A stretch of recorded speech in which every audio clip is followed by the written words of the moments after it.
mesmo. E hoje é um dia quando o nosso coração se volta para nós mesmos. É um momento de um momento assim de muita honra. É um momento de resgate.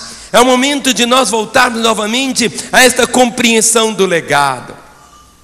A primeira mãe que nós vamos encontrar aqui na Bíblia, eu quero que você abra comigo em Gênesis capítulo 21. E nós vamos ler a partir do versículo de número 14. É a história de uma mãe que enfrentou uma situação delicadíssima, ou seja, chamava-se Agar, essa mãe. Ela teve um filho, era uma serva, e teve um filho com Abraão. Acontece que Abraão era casado com Sara.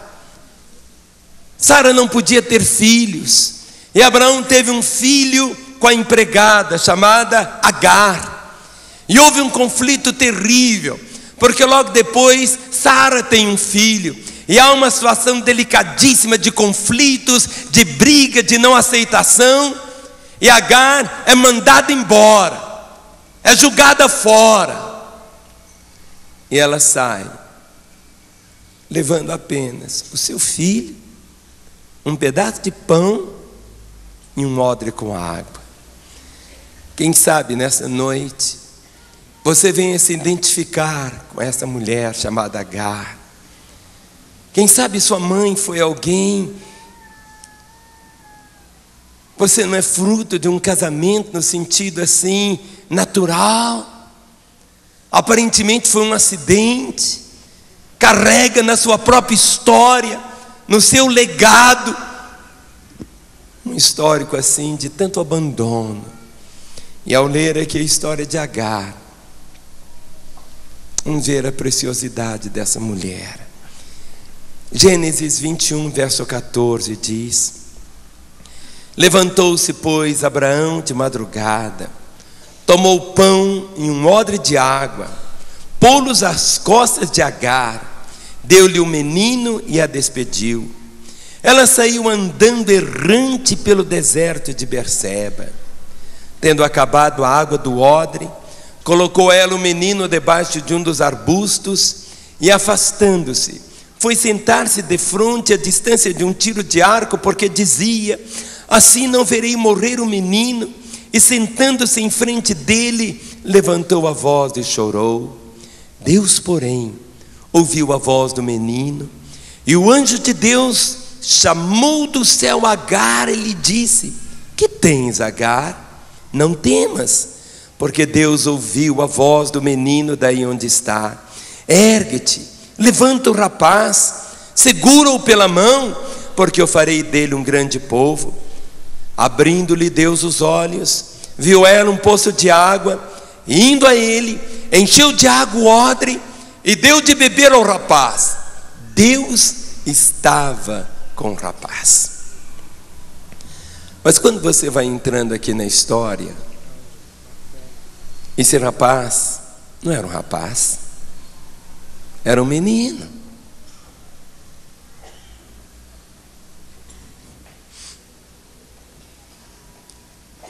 E bem pequeno. Verso 14 diz: levantou-se, pois, Abraão de madrugada, enquanto o sol ainda não tinha nascido, na penumbra ainda, toma um pão e um odre de água e coloca apenas isso nas costas de Agar, e deu-lhe o menino e a despediu. Quantas pessoas têm esse histórico, que a mãe foi despedida, levou apenas um pedaço de pão para sobreviver apenas pouquinho tempo, e apenas um odre de água. E diz aqui o texto: saiu ela andando errante pelo deserto de Berseba. Quantas mães saíram assim com seus filhos, errantes, sem saber para onde ir, apenas com um pedaço de pão, um odre de água, e agora? Um deserto. Deserto não tem estradas, deserto não tem lanchonete, deserto é um lugar seco, vazio, traz medo. E diz aqui a Escritura, verso 15: tendo-se acabado a água do odre, colocou ela o menino debaixo de um dos arbustos. E afastando-se, foi sentar-se defronte, à distância de um tiro de arco, porque dizia: assim não verei morrer o menino. E sentando-se em frente dele, levantou a voz e chorou. Quantas mães têm essa história de ver o seu filhinho? Ela não tem condições, não tem um legado, não tem herança. Mas diz aqui o texto que ela fez algo, sentou-se em frente dele, levantou a voz e chorou. Quando nós não temos nada, nós temos nossas lágrimas. E uma das formas mais profundas de oração, Deus vê, escuta as nossas lágrimas. Nossas lágrimas, elas são uma forma de oração. A oração nem sempre é aquilo que as pessoas fazem. Quantas vezes nossas orações são gemidos, quantas vezes nossas orações são apenas lágrimas. E aqui a nossa Agar, ela estava ali, sentada de frente à criança, levantou a voz e chorou. Diz o texto que ela chorou. Mas se você olhar aqui o versículo 17, diz assim: Deus, porém, ouviu a voz do menino. E o menino como? Ele apenas devia só chorar também. Deus escuta nossas lágrimas.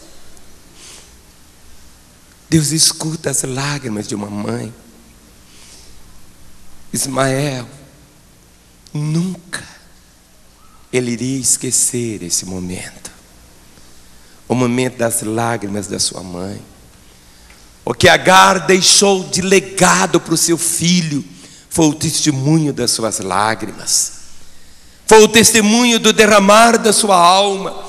E diz aqui que Deus ouviu a voz do menino, e o anjo de Deus chamou do céu Agar e disse: que tens, Agar? Não temas, porque Deus ouviu a voz do menino daí onde está. Mas agora olha aqui verso 18. A promessa diz: ergue-te, levanta o rapaz. Mas era um menino, mas pela fé ela estava levantando um rapaz. Você, mãe, ao olhar para o seu filho tão pequeno ainda, você pode olhar para ele e vê-lo apenas um bebê, mas você pode estar erguendo a mão do presidente da república, de um governador, de um prefeito, de um pastor, de um missionário, de um médico, de um engenheiro, de um motorista. Compreende? Ou seja, fé é chamar à existência as coisas que não são como se já fossem. Aquele retrato era apenas um retrato de dor, de miséria, de angústia. Era um menino, era uma criança. Mas aqui o anjo disse: ergue-te, levanta o rapaz, segura-o pela mão, porque eu farei dele um grande povo. Os árabes são descendentes de Ismael, um grande povo. E diz aqui o verso 19: abrindo-lhe Deus os olhos, viu ela um poço de água. Indo a ele, encheu de água o odre, deu a beber ao rapaz, e Deus estava com o rapaz. Quantas vezes há um poço de água tão perto, Deus não fez brotar aquele poço de água milagrosamente naquele instante. Aquele poço já estava ali, mas ela não conseguia vê-lo. Aquele poço já estava ali, a solução já estava ali, a resposta